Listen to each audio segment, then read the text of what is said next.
Who should we vote for in the upcoming South African election? There really are just three options. With South Africa's municipal election coming up on November the 4th, time is running out for many parties, and we can see how a lot of them are already gearing up for their campaigns. Now, of course, there are so many parties to choose from. It just seems that by the time everybody gets to the ballot box, they're just going to have this massive list of parties to sift through, right? And so it really begs the question, well, with so many different options around, who is actually worth voting for? And I've done my best to compile a list of three parties who I think are worth voting for. And then there is a fourth party that I'll include at the end who I don't think should be treated the same as the others. And so I'm going to have an asterisk by their name. I'm going to say that there's only one specific condition on which you should support this fourth party. But before I get into all of that, could I please remind you to subscribe to the channel if you haven't already? It's completely free to do, and all you got to do is click on the subscribe button below the video. If you would like to support the channel and enjoy additional perks such as members-only videos, you can do so by clicking on the join button below. Now let's get into it. So before I announce the parties, it's very important that I make a disclaimer. You're going to notice that the parties that I have in the list are not all ideologically aligned, and so it might sound almost hypocritical to you. And the reason why I've included all these parties is this. You see, South Africa is a place with a massive divergence in views. It's a very diverse country, and we need to acknowledge the fact that not everybody's going to view things in the same light. We're not all going to have the same ideologies. Some people will be more liberal, some people more conservative or right-wing or libertarian, some are dead center. And so it's very hard to say to everybody, hey, go vote for this one specific party, because the reality is that no one specific party is representative of everybody. And so what I'm going to try to do in this video is take a look at what I consider to be the three and then a fourth bonus party that I think are capable of at least doing some good and advancing the country in the right direction. So the first party that I'm going to mention is the DA. Now, a lot of you might be taken by surprise. You might be thinking, whoa, you've been very critical of the DA. And that is true. And full disclosure, it's not a party that I would vote for because ultimately I'm not a liberal. And so I just don't share the DA's worldview. However, I'm going to explain why I think certain people should vote for the DA, and of course who those people are, but also who shouldn't. So to start off, there are many criticisms that I've had of the DA. I'm going to try to stay away from national level issues in this video because this is, of course, municipal elections, but I was not a fan of the water tariffs they tried to implement in Cape Town, this sort of redistribution of wealth that they have over there, this desire to continue supporting these informal settlements, which are ultimately illegal at the expense of the biggest ratepayers and the biggest contributors of the city. And so seeing that sort of thing play out in Cape Town has made me a little wary. It's made me think, well, this is a very social democratic kind of a party, center left. So I'm not really such a fan. But I'll say that people who I think should vote for the DA is basically people who do consider themselves to be liberal, who have taken a look at the DA's manifesto and said, you know what? Their values really align with me. I love this idea of having a capable state. Of course, we want there to be service delivery. We want to ensure that while, of course, we want our own freedoms, it's good that there are social programs to look after the less fortunate. And so if you believe in that sort of stuff, the DA sounds like a good fit for you. There are then, of course, the people who are really just focused on the nitty-gritty service delivery issues. And I will admit there are certain victories that the DA have had in this regard. I actually remember how in Johannesburg in 2016, the DA took over. It was Herman Mashaba who was the mayor at the time. And I do actually remember how there were tiny little changes that we saw that took effect quite quickly. I remember how all of a sudden when we used to report leaks to the council, the response time was very quick and whoever came to repair those leaks would come pretty much within hours. Whereas with the ANC-led government today, it can be days or even weeks. We also saw a lot fewer traffic lights that were out of order. They all seemed to be working. You didn't have vagrants directing traffic the way that you do now. There just seemed to be cleaner streets in general. The potholes would get filled a lot quicker.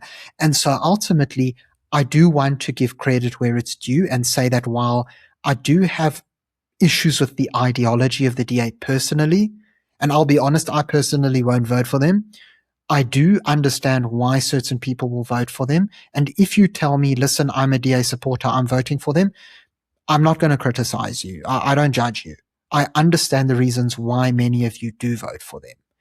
But now it is important for me to also address that there are a big number of people, and I'm just going to be frank, I do speak to quite a lot of black people off air in person who've told me that, listen, we were former ANC voters and hey, we don't like the way that you always criticize the DA on your podcast, because for us, they're the better solution.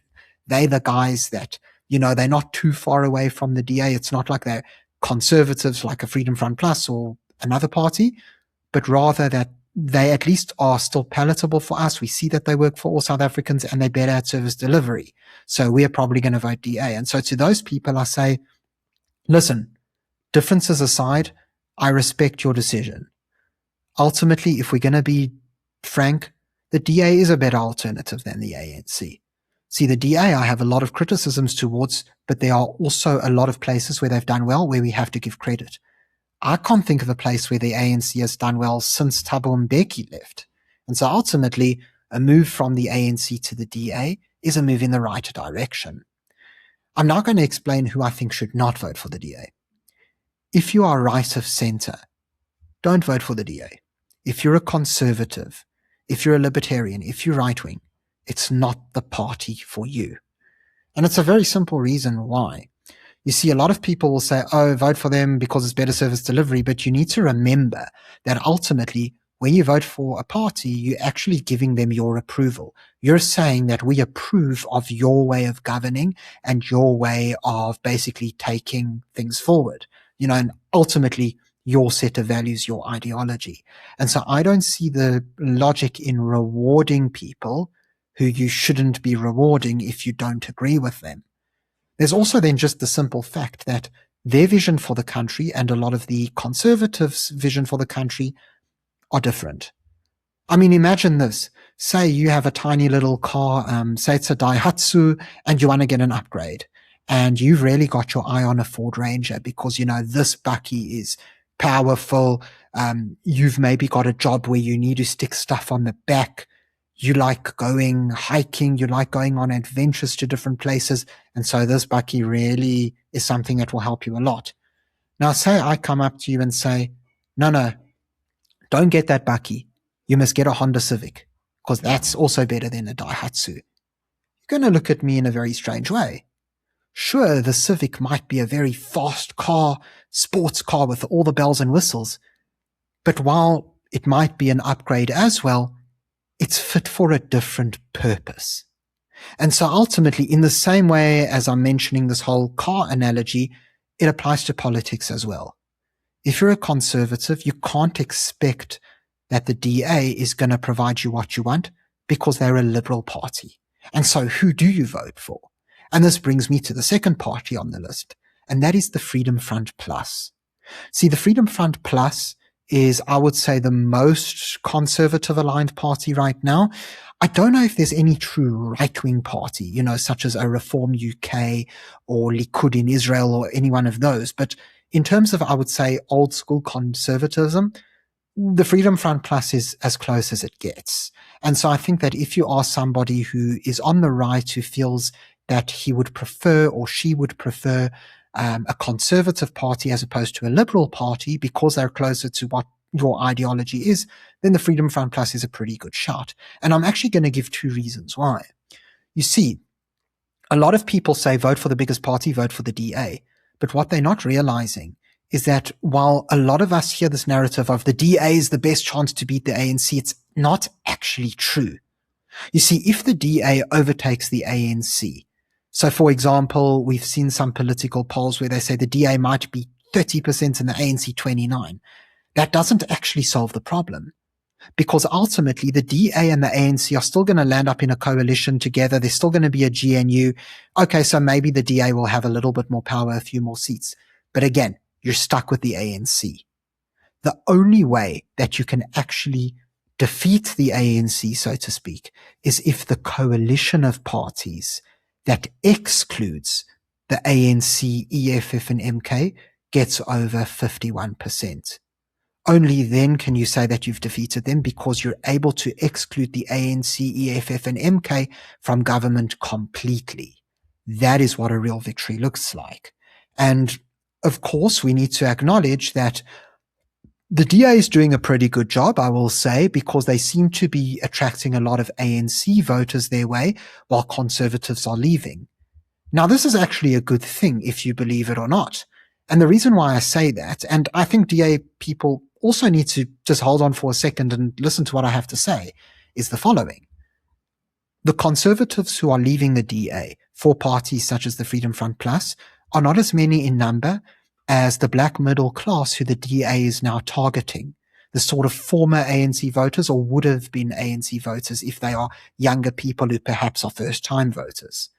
You see, while the DA loses votes to the Freedom Front Plus and they strengthen, the DA can also strengthen because that potential voter base is bigger than the conservative base that they are losing. And so they could actually end up with net growth in this next election, depending on how well they manage to turn out voters.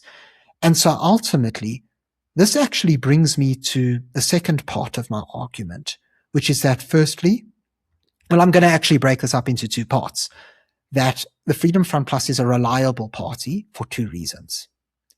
Firstly, they're a reliable party because of the governments they look to form, and secondly, because of their track record in Parliament. So speaking about the governments they look to form, the Freedom Front Plus generally looks to form governments with like-minded parties. We've seen how well they work together with the DA, with the ACDP, with the IFP and others when it comes to forming local governments around the country, and they really do their best to work with those parties before jumping into bed with the likes of the ANC. Now, I understand that certain parties will work with the ANC because they really are the center of power in the country, at least in many parts, if not most parts. But ultimately, the Freedom Front Plus really does try to do their best to form a government with like-minded parties ahead of the ANC. Whereas, of course, parties like the Patriotic Alliance are a lot more transactional in nature. Now, a lot of the Patriotic Alliance's manifesto lines up with the Freedom Front Plus, but again, there's that trust issue. The Freedom Front Plus, if you choose to vote for them, seems to stand by their promises to you that they made in the campaign. They do it when it comes to forming a government, and now on to the second part, they do it with their values. If you take a look at their track record in Parliament, the Freedom Front Plus never seem to waver. They always stand by whatever their true viewpoint is, as explained by their leadership and their manifesto. For example, during the VAT hike issue last year, where the government tried to pass a budget which included the VAT hike, the DA, EFF, and MK decided to oppose it, which was quite odd. But then if we look at the rest of the GNU outside from the DA, the only other party that opposed the VAT hike was the Freedom Front Plus.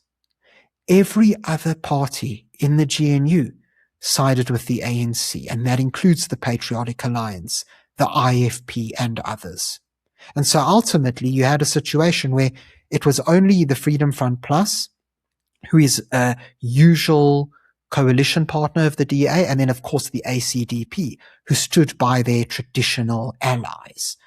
And we've also seen this with other votes. I remember when it came to downgrading the Israeli embassy, the Freedom Front Plus stood with the DA. I know that when it comes to a lot of these other issues like EWC and NHI, land reform, people don't really seem to have a problem when it comes to deciphering what the Freedom Front Plus wants. They just, stand by their same ideology that they've always had, which normally seems to be on the side of parties like the DA. They do have their differences, of course. They are more conservative and they have certain conservative values, more so than the DA does. But ultimately, I think they're reliable both in terms of forming a government and standing up for the right thing as they promise to their voters. I then want to take a look at a third party, which is actually the ACDP. So the ACDP is the smallest party on this list. And unfortunately, I think they're not a very strong party. I don't think they have very strong growth prospects. And so for me, I'm a lot more likely to vote for the Freedom Front Plus than the ACDP because their ceiling is higher. But ultimately, the ACDP is quite similar to the Freedom Front Plus in the sense that they do not cave into others' demands. They don't waver when it comes to their values. They're a strong Christian conservative party. And ultimately, although they might be small, they often seem to punch above their weight. You see, they only have 3 seats in parliament, but we saw how, for example, in COVID, they fought very hard for individual liberties. They fought against the lockdowns and any sign of mandatory vaccines. They fought to prevent Christian holidays from being removed from the public holiday list in South Africa. And so, in reality, while they are a very small group and they don't seem to have growth potential, anybody who votes for the ACDP, I totally understand and I respect that decision because they really do seem to genuinely want to make South Africa a better place. And maybe that's how people should be voting in the future, you know? Think about the parties and who actually genuinely wants to make the country better. And so ultimately, much like the Freedom Front Plus, the ACDP have a very stellar track record in parliament. They also stood against the VAT hike. They've supported Israel even when it's unpopular to do so. Again, I'm not saying you have to be an Israel supporter. I'm just using an example to show how, regardless of whether their opinion is popular or not, they stand by their values. And that will get my respect. And ultimately, they will help to form a DA Freedom Front Plus coalition. Now I'd actually like to speak about that fourth bonus party. And the reason why I call them a bonus and why I've got a big asterisk next to their name is because this is a party that I don't think applies to everybody in the country. And that is the IFP. So the IFP have pretty much proven that they are a regional party. They're really only big in KwaZulu-Natal. And hey, I get it. There's a lot of Zulu politics there. But they haven't really got growth ambitions in the rest of the country, at least that any of us can see. And so I think that if you live in KwaZulu-Natal, it's worth voting for them. But I don't know if they'll be effective outside of KwaZulu-Natal. Now, in KZN, if you are somebody who lives there, it makes a lot of sense voting for a party like the IFP because generally we know that although they can flip-flop sometimes, like the PA does, they are a party that generally will align with the DA. They work together very well. They have a lot of agreements throughout the province. And so I think that if you are in KZN, it makes a lot of sense to support them. In places such as eThekwini and the more diverse areas, the IFP don't do that well. It's the DA who are the bigger party. But we do see how in northern KZN, it's the IFP who are the bigger party. So maybe the DA needs to hold off on that slogan of don't vote for smaller parties, because in KZN, the DA is the smaller party. It's the IFP who's bigger. And of course, we need to also acknowledge the fact that KZN politics is starkly different from the politics of the rest of the country. As I mentioned, it's Zulu dominated, and that's why you have MK and the IFP as the big players, the ANC coming up, and then the DA. And there's really nobody else really. The EFF's pretty much non-existent. The Patriotic Alliance and Freedom Front Plus and ACDP barely have a footprint in that province. And so ultimately, I understand why a lot of voters there will not look at the parties that I mentioned before, but may look to the IFP. And so to sum it up, if you are a KZN resident, the IFP is worth a shout. But if you live in other provinces, perhaps the first 3 are the ones you might want to consider. Thank you very much for tuning into this video. If you found it interesting, please remember to subscribe to the channel if you haven't already. And yeah, let me know in the comment section below. Do you agree with my assessment? I tried my very best to keep my own personal bias out by really selecting parties based on, just a balance of pros and cons. And so, yeah, I'm very curious to hear your thoughts and whether or not you agree. Until next time, I'm Matthew Cohen, and this is the Power Pod.